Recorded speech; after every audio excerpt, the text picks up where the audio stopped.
여러분, 제가 여러분들과 함께 디도서를 다룰 때 큰 기쁨 중에 하나는 3장밖에 안 되는 작은 서신인데 2장과 3장에서 복음을 너무나 풍성하게 다루고 있어요.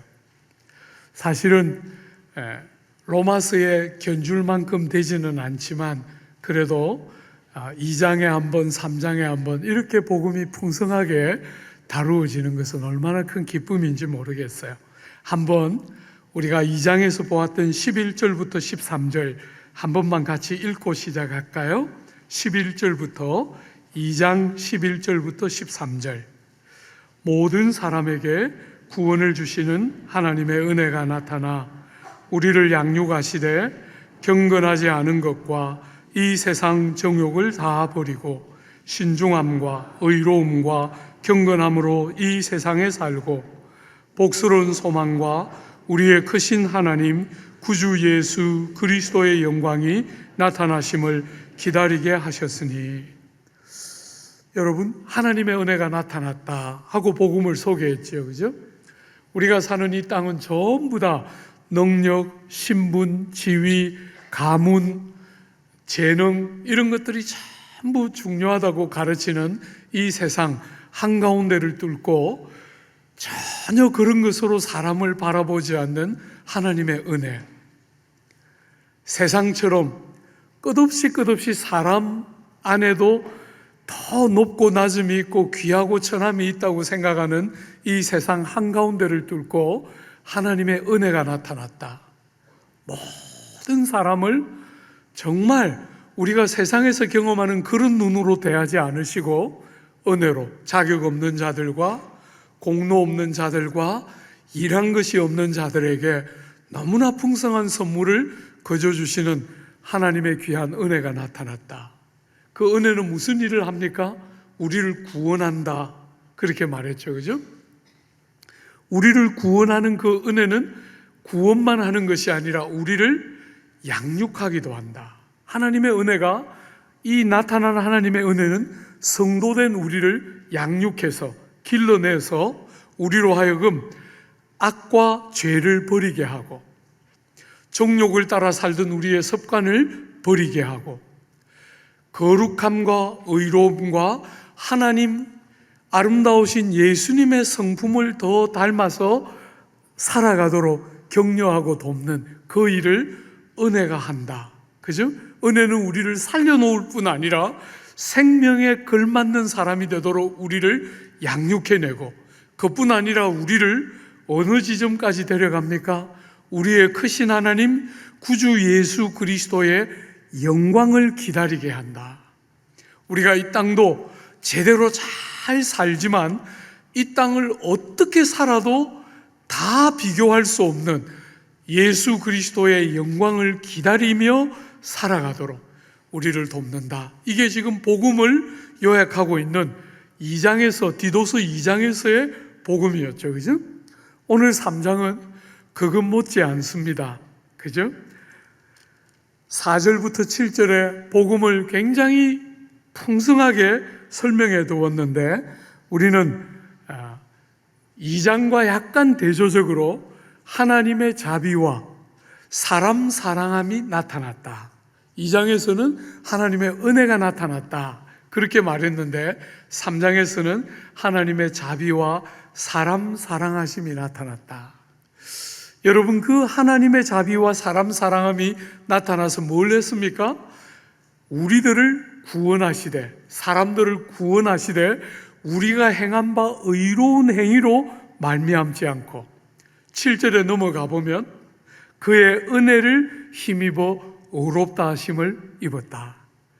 여러분, 은혜가 나타나서 했던 일과 거의 비슷하죠, 그죠?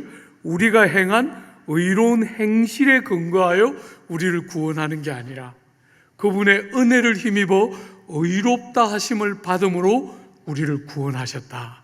이렇게 복음을 소개하고 있는데 2장에 있는 복음과 3장의 복음의 제일 중요한 차이는 둘 다 너무 풍성하고 감사하게 복음이 잘 소개되지만 2장과 3장의 중요한 차이는 성령에 관한 이야기예요. 여러분, 3장은 너무 놀랍게도 이 귀한 구원이 여러분과 저에게 전달될 때 어떤 방식으로 전달된다고요? 중생의 씻음과 성령의 새롭게 하시는 방식으로 전달된다는 거예요. 우리는 어떻게 잘못 생각하면 사람들은 머리로 생각하기를 우리가 그저 머리로 동의하면서 끄떡이면 신앙생활이 되는 것이 아닌가, 혹은 기독교라는 것은 그저 마음먹기에 달린 것이니까 내가 기독교를 믿기로 마음을 결정하면 되는 것이 아닌가, 이렇게 혹 생각할지 모르지만 복음을 소개하고 있는 이 디도서 3장은 중요한 요소를 하나 첨가시키는데 성령에 대한 이야기를 해요.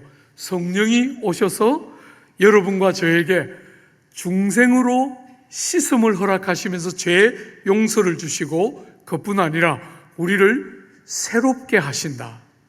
우리가 옛날과 똑같은데 그냥 조금 이것저것을 고치는 정도가 아니라 우리를 완전히 새롭게 빚어나가시는 성령의 역사가 있다 하는 이야기를 하고 있는 거죠. 기독교를 믿는다는 것은 우리가 어떤 교리와 어떤 가르침에 고개를 끄덕이면 되는 것이 전부가 아니라 그 안에 성령이 가져다 주시는 내용이 있다는 거예요. 실제와 사실이 있다는 것이죠. 그저 믿는다고 고개를 끄덕이는 것에 그치는 게 아니라 그 일을 가능하게 만드는 내면 안에 있는 실제적인 변화와 다름이 생기게 되는데, 성령이 오셔서 우리를 중생으로 생명을 또 한 번 주시는 씻음으로 우리를 죄로부터 자유케 하시고 한 걸음 더 나아가서 새롭게 하심을 통해서 창조에 합당한 성품과 모양으로 빚어가시는 성령의 사역이 있다는 거예요. 이 요소를 빼버리면 기독교는 그냥 어떤 교리의 뭉치같이 여기지만 전혀 그런 것이 아니라 그 진리를 믿게 만들고 역사하시는 성령의 역사가 있고 그 성령의 역사 때문에 내용이 있다는 거예요. 내용. 여러분들이 성도 되게 하는 실제가 있다는 것이에요. 사랑하는 여러분, 오늘은 성령에 대한 주제를 다루게 될 텐데 너무 중요하기 때문에 오늘 한 번에 다 못 다루고 본문에 있는 것만 간단하게 다루고 요 디도서 끝나면 성령의 열매라고 갈라디아서 5장에 있는 것 가지고 성령의 사역에 대해서 한 번 더 우리가 쭉 좀 더 집중적으로 한번 살펴보려고 해요. 사랑하는 여러분, 오늘 본문은 하나님의 성령에 대한 이야기를 하면서 6절에 이렇게 표현했죠. 우리 구주 예수 그리스도로 말미암아 우리에게 그 성령을 풍성히 부어주셨다. 여러분, 성령 하나님을 이야기하고 소개할 뿐 아니라 이 성령을 어떻게 해요? 풍성히 부어주셨다는 거예요. 하나님의 성품에 걸맞도록 성령을 조금 이렇게 경험하도록 주신 게 아니라 풍성하게 부어주셨다는 거예요. 여러분, 이 표현을 보니까 뭐가 떠오릅니까? 사도행전 2장에 있는 오순절 사건이 떠오르죠, 그죠?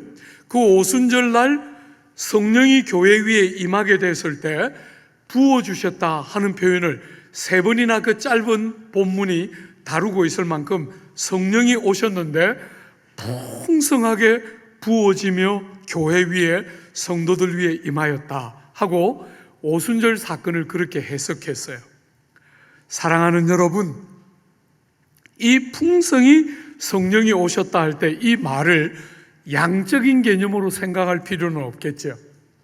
왜냐하면 성령은 하나님이시고 인격이시기 때문에 양적으로 성령이 조금 계시다가 많이 계신다 이런 개념으로 꼭 이해할 필요는 없겠죠, 그죠?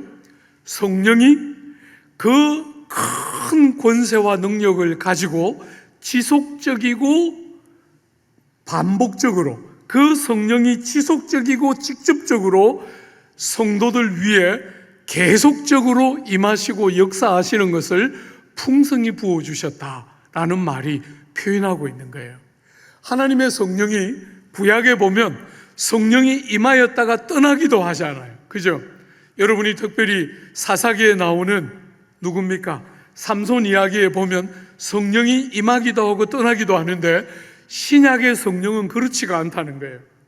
물 붓듯이 풍성하게 부어져서 그 성령의 권세와 역사하시는 능력이 지속적이고 직접적이라는 거예요. 우리의 삶에 직접적이고 지속적으로 하나님의 성령이 그렇게 풍성하게 임하셔서 일하고 역사하시는 것, 그것이 풍성히 부어졌다 하는 단어의 의미라고 보면 틀림없겠죠. 사랑하는 여러분, 이 풍성한 성령 하나님의 부어지심이 어떤 방식으로 왔다고요? 주 예수 그리스도로 말미암아 우리에게 풍성히 부어지고 임하게 된다는 거예요. 이게 신약이 가지고 있는 제일 중요한 차이 중에 하나예요. 구약에도 성령이 계셨는데 구약의 성령은 제한적이죠. 여러분, 부분적이에요. 그런데 신약의 성령은 풍성하게 부어져서 모든 진실한 성도들에게 풍성하게 부어졌는데, 왜냐하면 예수 그리스도의 공로로 말미암아서 풍성하게 부어졌다는 거예요. 사랑하는 여러분, 예수님의 모든 공로에 근거해서 주님이 이 땅에 우리를 위하여 오시고 이 땅을 사시고 십자가에 달려 돌아가시고 부활 승천하셔서 하나님 보좌 우편에 앉아 계신 그 모든 예수님의 공로에 근거해서 모든 진실한 성도들에게 성령이 풍성하게 부어졌다. 이게 신약 시대의 제일 중요한 특징 중에 하나예요. 사랑하는 여러분, 요한복음 7장, 제가 너무너무 좋아하는 성경 중에 하나인데요, 요한복음 7장에 예수께서 누구든지 목마르거든 다 내게로 와서 마시라. 그 배에서 생수의 강이 흘러나리라. 이렇게 말씀하셨죠? 그렇게 그 본문을 말씀하시고 나서 요한이 그것을 뭐라고 해석했습니까? 이는 그를 믿는 자들이 받을 성령을 가리킴이라. 우리 예수께서 자기를 믿는 자들, 자기에게 나오는 자들마다 그 배에서 생수의 강이 흘러 넘치게 될 텐데 이는 믿는 자들이 받게 될 성령을 가리킴이라. 이렇게 본문이 해석했어요. 여러분, 그런데 그렇게 기록해놓고 뭐라고 연이어 나오느냐 하면 예수께서 아직 영광을 받지 않으셨으므로 성령이 아직 그들에게 계시지 아니하시더라. 여러분, 요한복음이 예수님의 때 혹은 예수님이 영광을 받는 때라고 표현할 때 그때는 무슨 때예요? 예수님이 십자가에 달려 돌아가시는 때죠. 아직 예수님이 돌아가시고 부활하시고 승천하지 않았기 때문에 성령이 아니 계셨다는 거예요. 존재를 안 했다는 게 아니라 성령이 자유롭게 역사하시고 일하지 않았다는 것이죠. 그죠? 그래서 여러분들이 신약 성경을 자세히 보면 예수님이 탄생하기 직전에 예수의 오심을 예언하게 될 요한과 아버지, 어머니 요 세 사람 빼고는 성령이 충만했다라고 표현하는 인물이 거의 없어요, 신약 성경에. 그런데 예수가 돌아가시고 나면 사도행전에서부터 자주 등장하는 단어가 뭐냐면 성령이 충만하게 임하였다, 성령의 충만하심을 받았다 하는 표현이 사도행전에 베드로부터 바울부터 무수한 성도들에 이르기까지 성령이 충만하게 하심을 입었다 하는 표현이 굉장히 많이 나와요. 왜? 예수 사건이 이 모든 성령의 풍성히 부어지심의 근거이기 때문에. 사랑하는 여러분, 하나님의 성령의 충만한 부어주심은 특별한 사람들, 선교사님들이나 목회자들 같은 특별한 사람들의 부름이 아닙니다. 그리스도를 믿는 모든 진실한 성도들에게 주신 하나님의 선물이 성령을 충만하게 부어주시는 거예요. 사도행전 2장에 베드로는 그 사건을 가지고 이렇게 설교했죠. 이 예수를 하나님이 살리신지라 우리가 다 이 일의 증인이로다. 하나님이 오른손으로 예수를 높이심에 그가 약속하신 성령을 아버지께 받아서 너희가 보고 듣는 이것을 부어주셨느니라. 베드로가 이르되 너희가 회개하여 각각 예수 그리스도의 이름으로 세례를 받고 죄 사함을 받으라.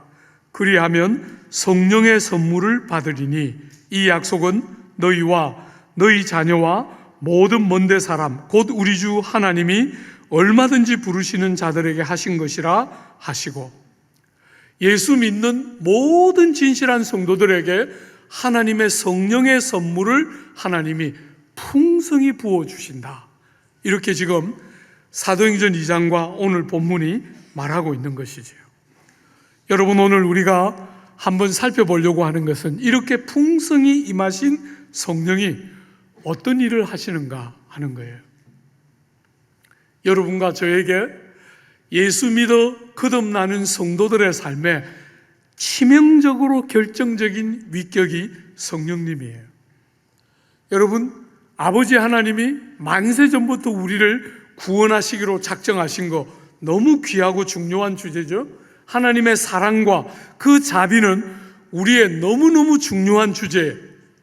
아들 하나님이 그 아버지의 마음을 아시고 이 땅에 친히 오셔서 우리를 위하여 십자가 지시고 모든 대속의 은택을 베풀어 주시는 것, 너무너무 결정적으로 중요하지만, 사랑하는 여러분, 그 아버지의 마음에 만세 전부터 있었던 계획과 아들 하나님이 이루어 놓으신 모든 구원을 성령 하나님이 여러분과 저에게 적용시켜 주시는 거예요.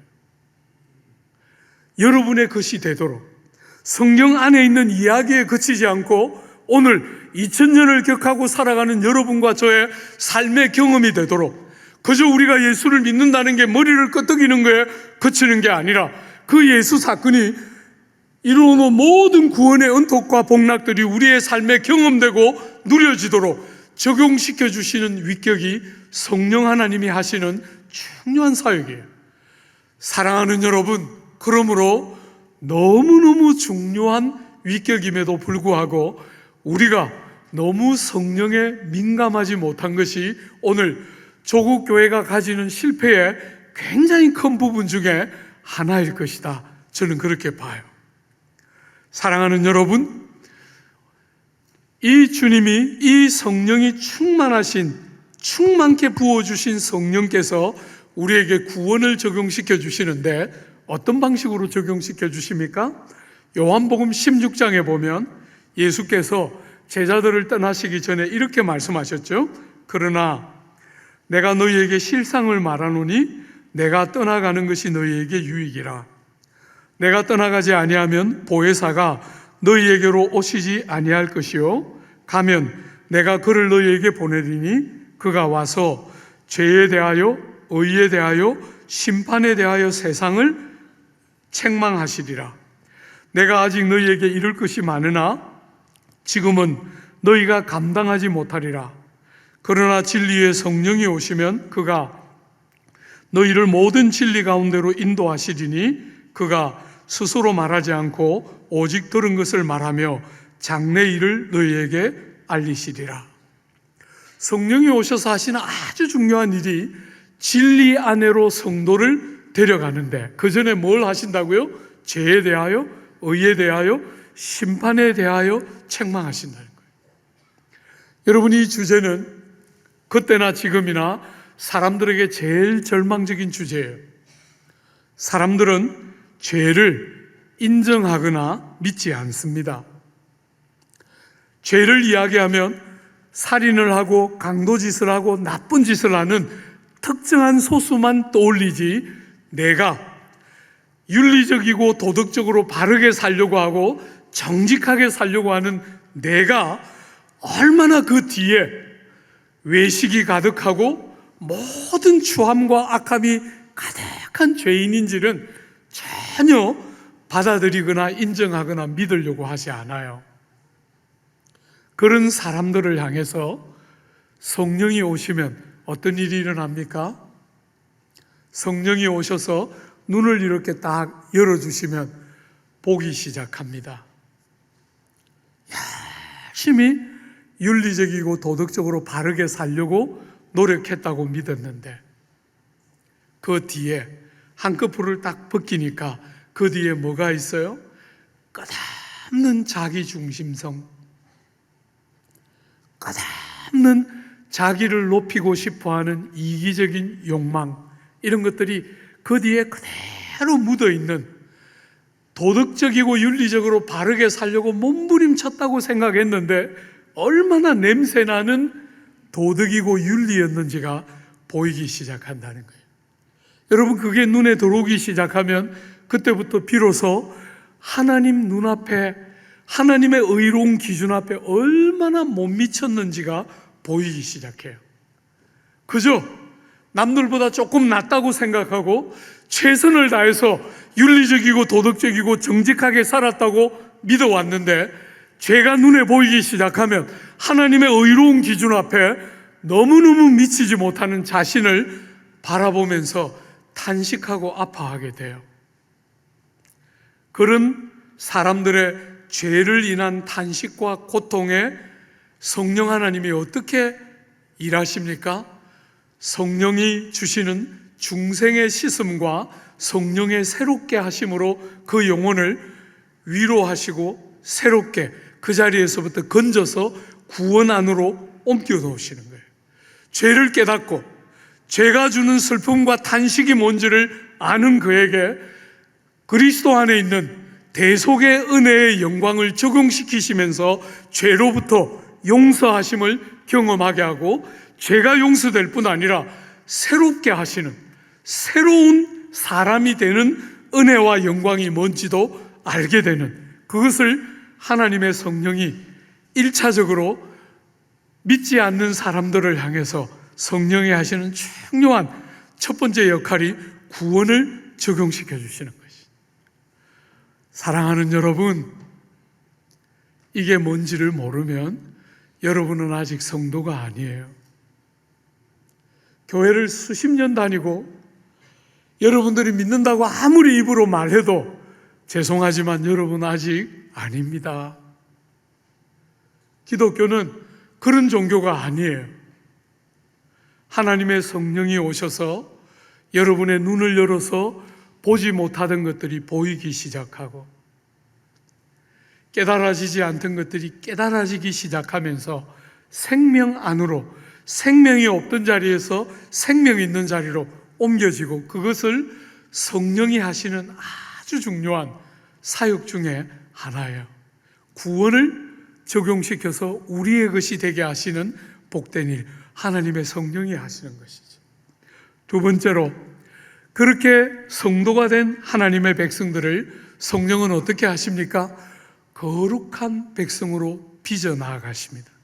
여러분, 2장에서 디도서에서 바울은 뭐라고 표현했냐면, 하나님의 모든 사람을 구원하시는 하나님의 은혜가 나타나 우리를 양육하신다, 이렇게 말했죠. 그죠? 은혜가 나타나서 사람을 구원하기만 하는 게 아니라 양육하기도 한다는 거예요. 하나님의 성령이 여러분과 저에게 구원을 적용시켜서 예수 안 믿는 자리에서 예수 믿는 사람이 되게만 하시는 게 아니라 예수 믿는 사람의 걸맞는 새로운 사람으로 빚어내고 양육하고 다듬어 간다는 거예요. 그래서 여러분, 은혜가 우리를 양육해서 뭘 했습니까?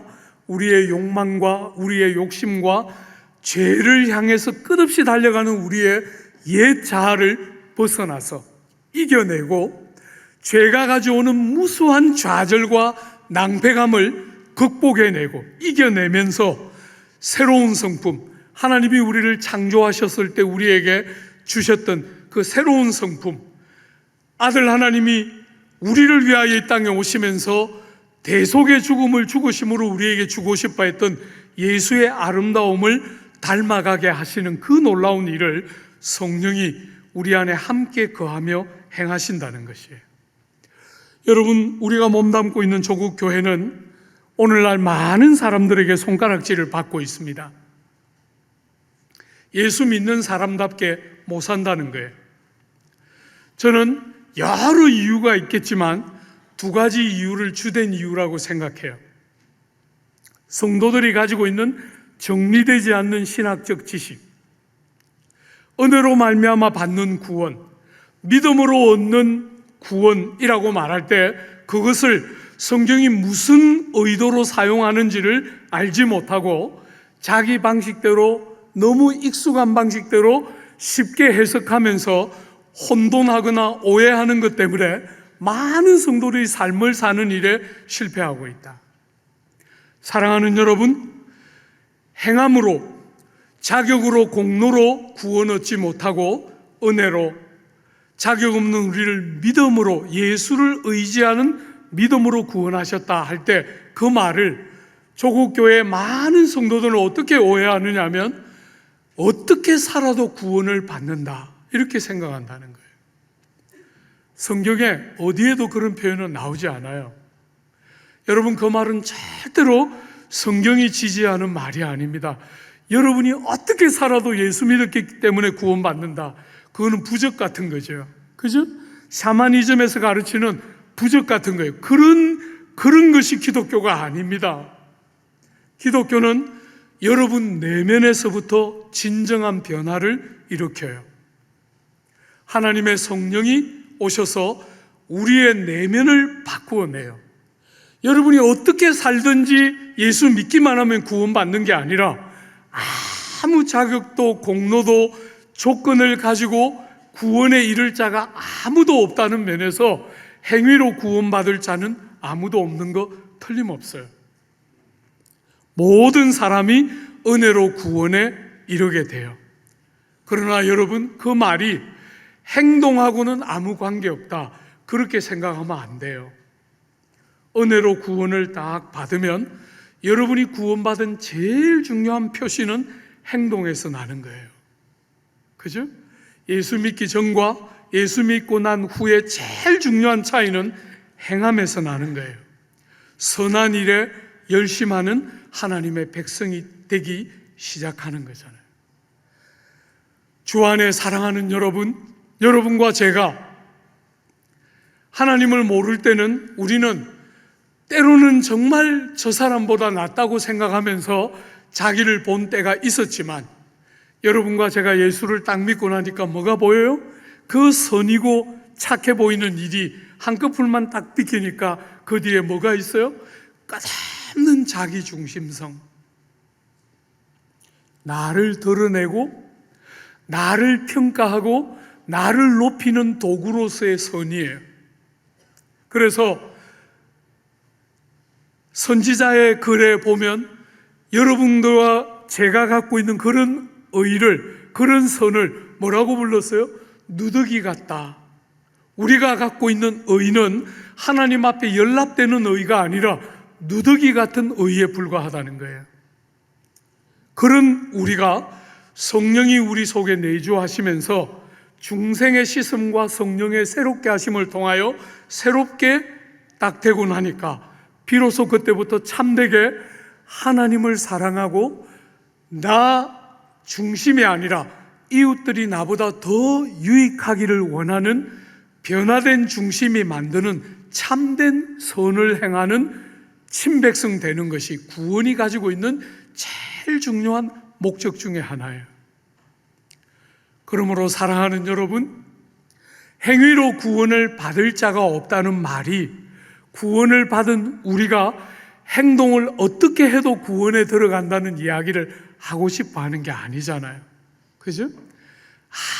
아무 자격 없어서 다 심판받을 수밖에 없는 여러분과 저를 건져서 자격에 근거하지 않고 은혜로 건져서 예수의 너무나 귀한 보혈로 건져서 새롭게 하신 다음에 우리로 하여금 주님이 우리에게 정말 하게 하고 싶었던 바로 그 사람 만드는 것이 기독교가 말하는 구원이에요.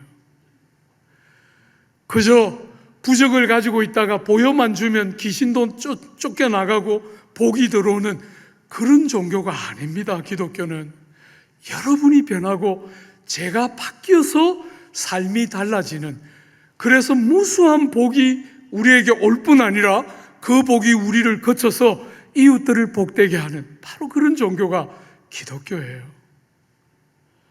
사랑하는 여러분, 이제는 그런 오류를 다시 반복해서는 안 되는 때가 우리가 사는 지금이에요.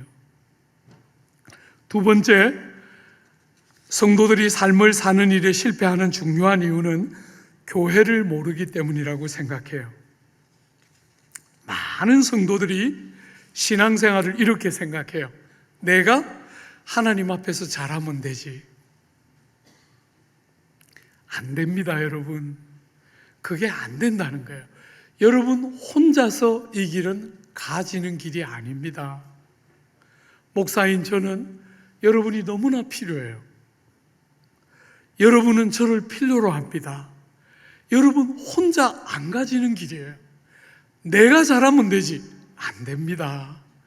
교회 공동체 안에 들어와서 사랑하는 지체들을 바르게 대하고 섬기는 게 뭔지를 알아야 그때부터 여러분은 진짜 바뀌기 시작해요.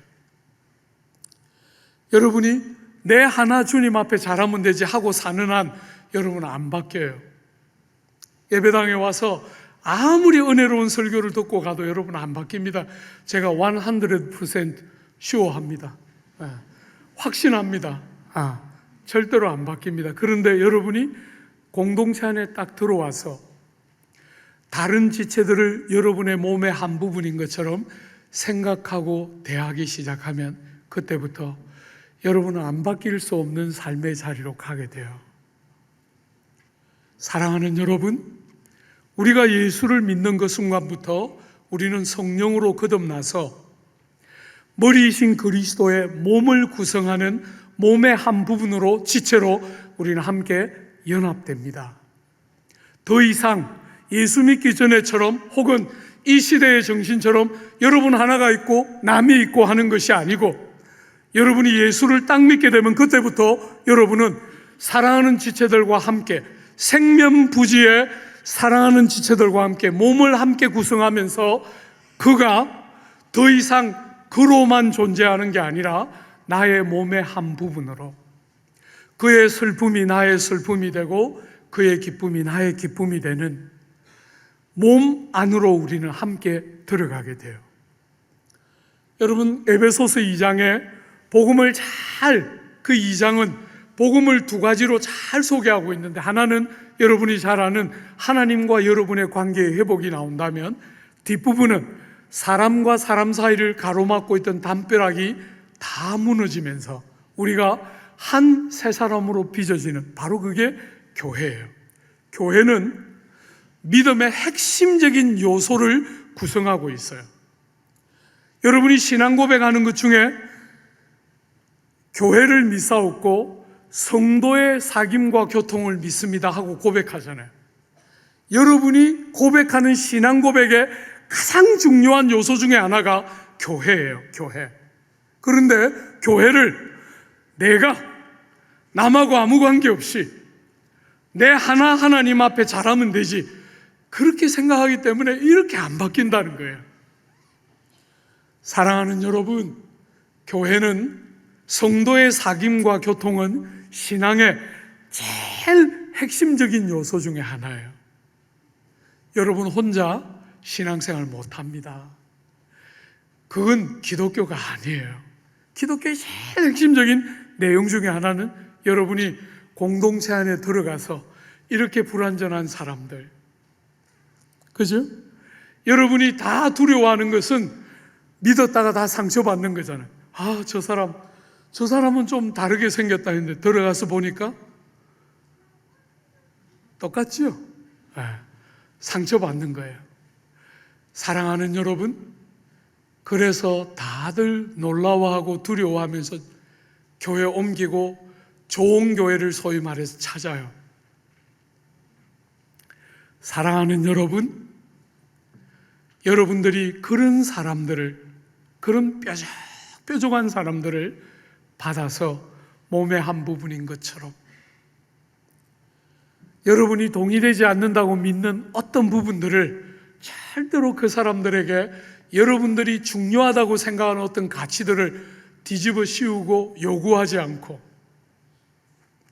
여러분이 종이 되고 낮은 자리로 가고 희생하고 섬기고 자아를 깨뜨리는 그런 과정을 거쳐서 몸의 한 부분으로 서로를 받아내기 시작해야 진실한 변화가 여러분의 삶에 일어나는 거예요.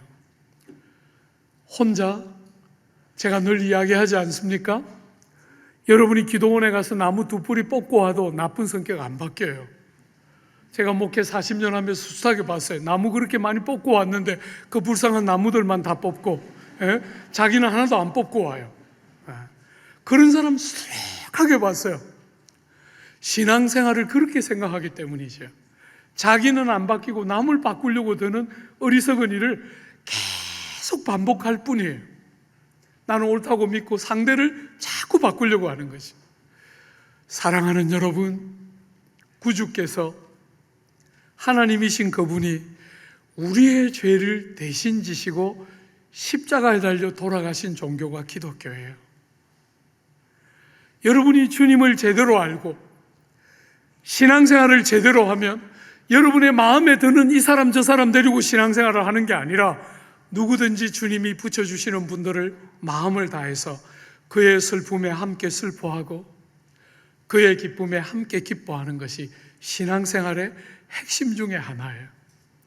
그저 좋은 설교 한 편 듣고 마음에 뭔가 좋은 생각을 가득 안고 나가면 신앙이 되는 것이 아니고, 사랑하는 여러분, 그런 것이 아니고, 그렇게 좋은 설교를 듣고 마음에 감동이 있었는데 옆에 있는 사람이 누군지 이름도 하나 모르고 관심도 아무것도 없고 청중처럼 관람객처럼 그렇게 앉아서 드리는 예배가 무슨 성령 충만한 예배가 되겠어요?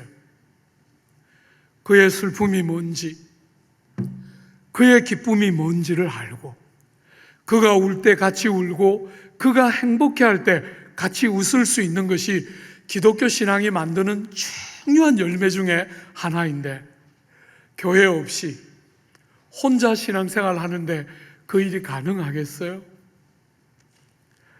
이제는 멈춰야 해요.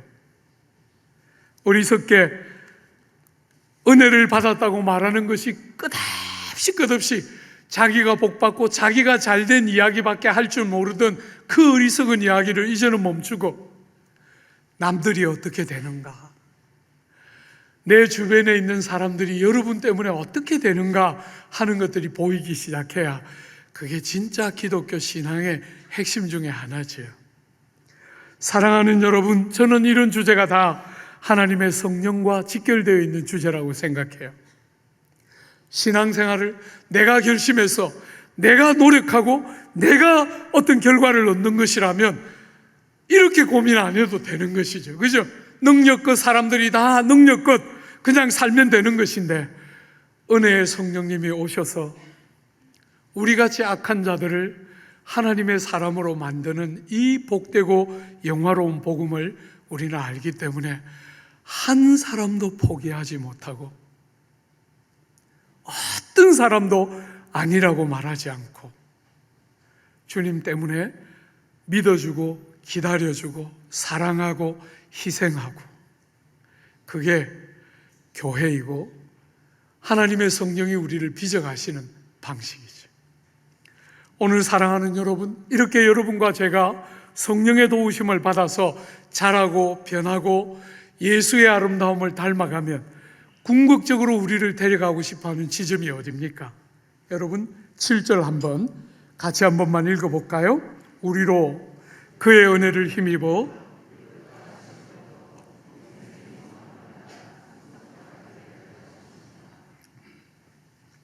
영생의 소망을 따라 상속자가 되는 것, 이것이 우리의 구원이 가는 궁극적인 지점이에요. 사랑하는 여러분, 여러분이 예수를 믿는 순간 여러분과 저의 삶에 무수한 간증거리가 있는 것처럼 우리의 삶에 특별한 하나님의 선물과 도우심과 무수한 간증거리가 우리의 삶에 허락되었어요. 그것이 사람에 따라 약간씩 편차는 있겠지만 아무리 많고 아무리 커도 우리를 기다리고 있는 것과는 비교할 수 없다. 성경은 그렇게 가르치고 있어요. 여러분이 지금까지 경험하고 누려왔던 것이 어떤 것이었던지 간에 지금 여러분과 저 앞에 우리를 기다리고 있는 것은 그 어떤 것하고도 비교할 수 없는 구원을 하나님이 우리에게 주셨고, 성령을 이렇게 풍성하게 부어주신 이유는 절대로 낙심하지 않고 중도에 넘어지지 않고 끝까지 영생의 상속자가 되고 하나님 나라의 상속자가 되는 그 영광스러운 구원에까지 견디고 달려가도록 우리의 삶을 하나님의 성령을 풍성히 주심으로 격려하고 붙들어 주시는 것이죠. 사랑하는 여러분, 여러분과 저의 삶에 성령이 하시는 아주 중요한 사역 중에 하나는 에베소서 1장에 삼위 하나님이 하시는 구원의 사역을 위한 동력을 쭉 말하고 나서 성령에 관해서 이렇게 표현하고 있어요. 그 안에서 너희도 진리의 말씀 곧 구원의 복음을 듣고 그 안에서 또한 믿어 약속의 성령으로 인치심을 받았으니 이는 우리 기업의 보증이 되사 그 얻으신 것을 속량하시고 그 영광을 찬송하게 하려 하심이라. 여러분, 성령을 가리켜서 약속의 성령으로 인쳤다 이렇게 말했어요. 도장을 찍었다는 거예요. 그리고 보증하셨다. 여러분, 도장은 왜 찍습니까? 이것은 틀림없습니다 하는 것을 보증하기 위한 것이죠. 보증은 왜 합니까? 일부를 가지고 전부를 증거하기 위한 것이죠. 성령이 하시는 중요한 사역 중에 하나가 뭐냐면 도장을 찍어서 우리가 가는 이 걸음이 틀림없다 하는 것을 보증해 주시는 거예요.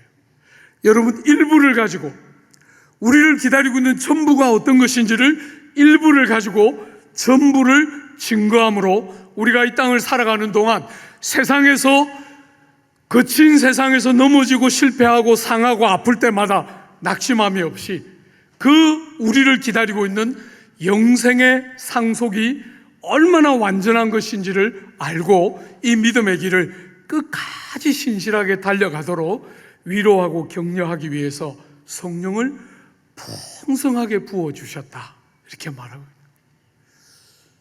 여러분, 우리 예수께서 산상설교 5장부터 마태복음 5장부터 7장까지 산상설교를 하시고 그 설교의 거의 막바지에 가서 기도에 대한 권면을 하시죠. 그죠? 구하라, 찾으라, 두드리라. 기도를 얼마나 권면하시고는 이렇게 말씀하셨어요. 너희가 악한 자라도 좋은 것으로 자식에게 줄 줄 알거든 하물며 하늘에 계신 너희 아버지께서 구하는 자에게 좋은 것으로 주시지 않겠느냐. 하물며 너희들이 아무리 악해도 너희 자식에게는 좋은 거 주고 싶어하는 바로 그런 게 너희들인데 하늘 우리 아버지는 오죽하시겠느냐 이렇게 말씀하셨는데, 누가복음에 똑같은 본문에서 누가복음에 이렇게 말씀하셨어요. 하물며 너희 하늘 아버지께서 구하는 자에게 성령을 주시지 않겠느냐. 사랑하는 여러분, 오늘 우리는 너무나 많은 교회 안에 이렇게 많은 사람이 빼곡하게 모여 있는데도 많은 사람들이 외롭다는 이야기를 해요. 사랑하는 여러분, 틀림없이 하나님이 때때로 우리를 외롭게 만드시고 우리를 골방에 홀로 하나님 앞에 세우는 때가 틀림없이 있어요. 그래서 그런 면에서의 외로움은 꼭 필요하고 우리는 반드시 그런 과정을 거쳐야 해요. 그러나 여러분, 그렇지 않은 방식으로 외로운 것은 건강한 것이 아니에요. 여러분은 혼자가 아닙니다. 성령을 우리에게 선물로 주셨고 하나님은 우리에게 너무 귀한 교회를 선물로 주신 거예요.